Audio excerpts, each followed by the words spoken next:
প্রিয় শিক্ষার্থীরা, আশা করি তোমরা প্রত্যেকে ভালো আছো। Lakers public school and college কর্তৃক আয়োজিত অনলাইন ক্লাসে আমি শামীম আহমেদ, প্রভাষক, গণিত বিভাগ। আজকের এই ক্লাসে তোমাদের অষ্টম শ্রেণীর গণিতে প্যাটার্ন অর্থাৎ প্রথম অধ্যায়ের উপর আমি একটা সৃজনশীল প্রশ্নের সমাধান করব। ইতিমধ্যে আমরা অনেকগুলো সৃজনশীল প্রশ্ন সমাধান করেছি।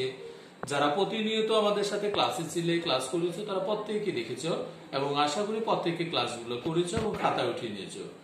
প্রিয় শিক্ষার্থীরা, এর ধারাবাহিকতায় আমি আরেকটি অঙ্ক করাচ্ছি। সেটা হলো এরকম: 5, 9, 13, 17 ডট ডট দিয়ে এই সংখ্যাগুলি একটি প্যাটার্ন গঠন করে।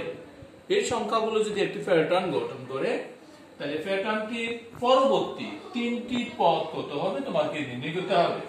খতে প্যাটার্নটির কতম পদ নির্ণয় করার সূত্র গঠন করে তার সাহায্যে 100তম পদ কত সেটা বের করবা। প্যাটার্নটির প্রথম 20টি পদের সমষ্টি কত সেটাও নির্ণয় করবা। প্রিয় শিক্ষার্থীরা, আশা করি তোমরা প্রত্যেকে এই সৃজনশীল প্রশ্ন উঠিয়ে নিয়েছো।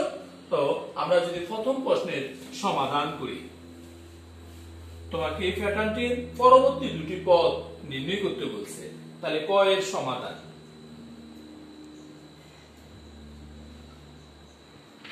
ক এর সমাধানের ক্ষেত্রে প্রথম যে প্যাটার্নটি দেওয়া আছে তুমি সেটা লিখে নিবা। 5, 9, 13, 17 ডট ডট দিয়ে এরকম আরো আছে। আমরা যদি দেখতে চাই এই প্যাটার্নটির প্রত্যেকটি সংখ্যার পার্থক্য কত সেটা আমরা বের করতে পারি, যে সংখ্যাগুলোর পার্থক্য। আমি যদি সংখ্যাগুলোর পার্থক্য দেখি, 9 এবং 5 যার পার্থক্য পেলাম আমি 4। 9 এবং 13 যার পার্থক্য আমি পেলাম 4। 17 এবং 13 যার পার্থক্য আমি পেলাম 4। তার মানে প্রতিবারে 4 করে কি হচ্ছে, বৃদ্ধি পাচ্ছে। তাহলে তুমি লিখতে পাচ্ছ যে সুতরাং প্রতিবার 4 করে বৃদ্ধি পাচ্ছে। প্রত্যেকটি সংখ্যার সাথে 4 করে বৃদ্ধি পাচ্ছে, আমরা এরকম দেখতে পাচ্ছি। তো প্রিয় শিক্ষার্থীরা, আমাকে যদি পরবর্তী দুটি সংখ্যা বের করতে হয়, তাহলে আমি বের করতে পারবো যে 17 এর পরবর্তী সংখ্যাটা কি। তাহলে পরবর্তী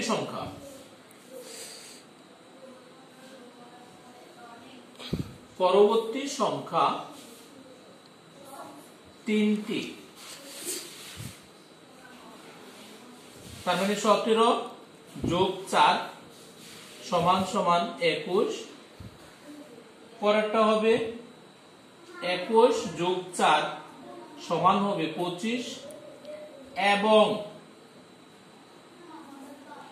25 যোগ 4 সমান হবে 29। প্রিয় শিক্ষার্থীরা, কতে যে প্রশ্নটা ছিল প্যাটার্নটির পরবর্তী তিনটি পদ, তাহলে পরবর্তী তিনটি পদ আমরা যেহেতু পাচ্ছি প্রত্যেকটি সংখ্যার সাথে আরেকটি সংখ্যার বৃদ্ধিমান হচ্ছে 4, তাহলে আমি 17 এর সাথে 4 যোগ করলে 21, 21 এর সাথে 4 যোগ করলে 25, 25 এর সাথে 4 যদি যোগ করি তাহলে আমি পাবো 29। অর্থাৎ পরবর্তী যে তিনটি সংখ্যা সেটা হলো 21, 25, 29। আশা করি কতে যে অঙ্কটা ছিল প্রত্যেকে বুঝতে পেরেছো। প্রিয় শিক্ষার্থীরা, তোমার খ নাম্বার সৃজনশীল যে প্রশ্নটা ছিল সেটাতে প্রশ্নটা বলা ছিল প্যাটার্নটির কতম পদ নির্ণয় করে বা গঠন করে এর সাহায্যে 100তম পদ কত সেটা আমাদেরকে বের করতে হবে। তাহলে আমার যে প্যাটার্নটা দেওয়া ছিল 5, 9, 13, 17, তাহলে প্রথম পদকে আমরা বীজগাণিতিক রাশি আকারে যদি সাজাতে চাই তাহলে কিভাবে লিখতে পারবো সেটা। তাহলে আমি সরাসরি লিখলাম প্রথম পদ 5, যেটাকে আমরা এরকম লিখতে পারি 4 গুণন 1 যোগ হচ্ছে 1। দ্বিতীয় পদ ছিল 9, তাহলে 9 মানে হচ্ছে 4 গুণন 2 যোগ হবে 1। তৃতীয় পদ ছিল 13 মানে হচ্ছে 4 গুণন 3, 3 4 12 যোগ হবে 1, 13। চতুর্থ পদ ছিল 17 মানে হচ্ছে 4 গুণন 4, 4 4 16 যোগ হবে 11। পঞ্চম পদ তুমি বের করেছিলা কতে, পঞ্চম পদ ছিল 21, তাহলে 21 মানে হচ্ছে 4 গুণন 5 যোগ হবে 1। তাহলে এরকম ভাবে তুমি বা আমরা যদি বের করতে চাই ক তম পদ, ক তম পদ সমান হবে, আমরা কি লিখতে পারবো 4 গুণন ক যোগ হবে 1। প্রিয় শিক্ষার্থীরা, ক তম পদ আমি বের করলাম যেটা, সেটা হলো 4ক যোগ 1। তোমরা প্রত্যেকে আশা করি বুঝতে পেরেছো। অর্থাৎ এই যে প্যাটার্নটি, এই প্যাটার্নটি 4ক যোগ 1 এরকম বীজগাণিতিক রাশিকে সমর্থন করে থাকে। তাহলে আমি শুরুতে আমরা যে কথাটা বলে নিতে পারি যে প্রদত্ত, যে সুতরাং প্রদত্ত প্যাটার্নটি 4ক যোগ 1 বীজগাণিতিক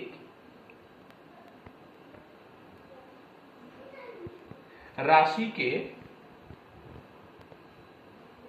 সমর্থন করে। তোমার প্রশ্ন ছিল যে কতম রাশি বা ক আকারে গঠন করে, তাহলে আমরা এটাকে ক এর মাধ্যমে গঠন করলাম। এবার বের করতে বলছে 100তম পদ, তাহলে লিখবা 100তম পদ সমান সমান, যেহেতু 4 গুণন ক এর জায়গায় 100 যোগ হবে 1 সমান হচ্ছে 400 যোগ 1 সমান তুমি লিখতে পারবা 401। প্রিয় শিক্ষার্থীরা, আমার খ নাম্বার যে প্রশ্নটা, সেই খ নাম্বার প্রশ্নে বলেছিল যে 100তম পদ কত, তাহলে 100তম পদ হলো 401। তাহলে খ নাম্বার অঙ্কে আমি দুটি অংশ পেয়ে থাকি। একটা প্রথমত বলছে যে প্রশ্নটা ছিল সেটা কতম পদ গঠন করার সূত্র।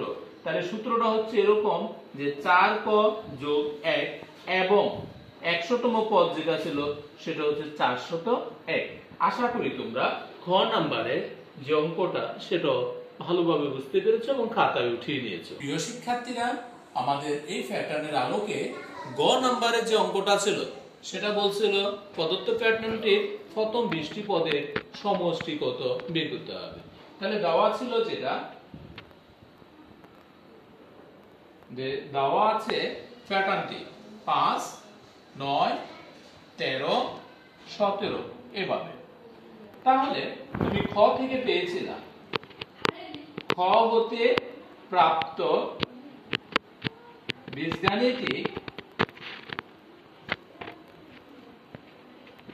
বীজগাণিতিক রাশি কার প্যাটার্নে, সেটা ছিল 4ক যোগ 1। এটা ছিল বীজগাণিতিক রাশি, অর্থাৎ প্রদত্ত প্যাটার্নটি বীজগাণিতিক রাশিকে সমর্থন করে, যা আমরা ক্ষতি করেছিলাম। তাই এখন তোমার প্রশ্ন ছিল যে 20তম প্রথম 20টি পদের সমষ্টি, তাহলে আমাকে বের করতে হবে এই যে 4ক যোগ 1 এটার 20তম পদ কত সেটা আগে বের করে নিতে হবে। তাহলে লিখবা 20তম পদ। 20তম পদ যদি আমি বের করি 4 গুণন 20 যোগ হচ্ছে 1 সমান 4 20 80 যোগ 1 সমান হবে 81। প্রিয় শিক্ষার্থীরা, তাহলে আমি 20তম পদ পেলাম 81। যে প্যাটার্নটির প্রথম পদ ছিল 5, দ্বিতীয় পদ ছিল 9, অর্থাৎ শেষ পদ হলো 81। আমি যদি এটাকে এই প্যাটার্নটাকে ধারার মাধ্যমে প্রকাশ করি, তাহলে তোমরা দেখো এটাকে কি আকারে গঠন করা যায়। প্রিয় শিক্ষার্থীরা, 20তম পদ তুমি পেয়েছো 81। তাহলে আমি এটাকে যদি এই আকারে গঠন করি যে প্যাটার্নটিকে, যে প্যাটার্নটির সংখ্যাগুলো আর সমষ্টি সমান হবে এরকম 5 যোগ 9 যোগ 13 যোগ 17 যোগ দিয়ে ডট ডট লাস্টেরটা ছিল কত 81। এই ছিল প্যাটার্নটির বীজগাণিতিক সমষ্টি যদি আমরা বলি। তাহলে লিখবা যার প্রথম পদ সমান হচ্ছে 5, শেষ পদ সমান হচ্ছে 81, পদ সংখ্যা সমান হচ্ছে 20। 20টি পদের সমষ্টির কথা বলছে। তাহলে এবার তুমি লিখবা নির্ণয় যোগফল বা সমষ্টি। সমষ্টি সমান আমরা জানি প্রথম পদ যোগ হচ্ছে শেষ পদ গুণন হচ্ছে পদ সংখ্যা ডিভাইডেড বাই 2 সমান প্রথম পদ তুমি লিখছো 5 শেষ পদ হচ্ছে 81 গুণন পদ সংখ্যা 20 ডিভাইডেড বাই 2 সমান 86 গুণন 20 ডিভাইডেড বাই 2 2 দ্বারা যদি 20 কে ভাগ করি আমি পাবো 10 সমান 86 গুণন 10 সমান সমান হবে 860। প্রিয় শিক্ষার্থীরা, আমার যে প্যাটার্নটি দেওয়া ছিল সেই প্যাটার্নটির প্রথম 20টি পদের সমষ্টির কথা বের করতে বলেছিল। আমরা প্যাটার্নটির প্রথম পদ 20তম পদ কত সেটা বের করলাম, যেটা 81 ছিল। সেখানে পদ সংখ্যা 20 ছিল। আমাদেরকে বের করতে বলছিল সমষ্টি কত হবে। সেখানে আমরা জানি কোন একটি প্যাটার্নের প্রথম পদ এবং শেষ পদ পদ সংখ্যা যদি জানা থাকে সেই ক্ষেত্রে সমষ্টি নির্ণয় সূত্র হচ্ছে প্রথম পদ যোগ শেষ পদ গুণন পদ সংখ্যা ডিভাইডেড বাই 2। প্রথম পদের মান 5 ছিল, শেষ পদ বের করেছি আমরা 81 গুণন পদ সংখ্যা 20টির কথা বলেছিল ডিভাইডেড বাই 2। এখানে শেষ পদ প্রথম 20টি পদের জায়গায় 30টি পদ 50টি পদ যে কোনো কিছু বলা হতে পারে। সেই ক্ষেত্রে আমরা ক্যালকুলেশন করে মান পেলাম 860।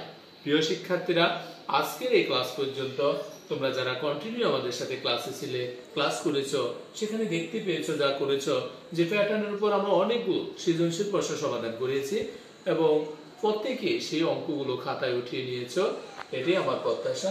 কারণ তোমরা জানো, তোমাদের যদি জেএসসি পরীক্ষা হতো বা যদি পরীক্ষা নাও হয়, আমরা স্কুল থেকে যদি তোমাদের মূল্যায়নমূলক যখন পরীক্ষা নেব, সেখান থেকে প্যাটার্ন থেকে একটা সম্পূর্ণ 10 নম্বরের প্রশ্ন হবে, যাতে করে আমরা যতগুলো সৃজনশীল প্রশ্ন করিয়েছি তোমরা যদি এই সৃজনশীল প্রশ্নগুলো প্র্যাকটিস করো, তাহলে প্রথম অধ্যায় থেকে যেই প্রশ্নটা হবে তোমরা প্রত্যেকেই সেই প্রশ্নটা সমাধান করতে সামর্থ্য হবে বলে আমার প্রত্যাশা।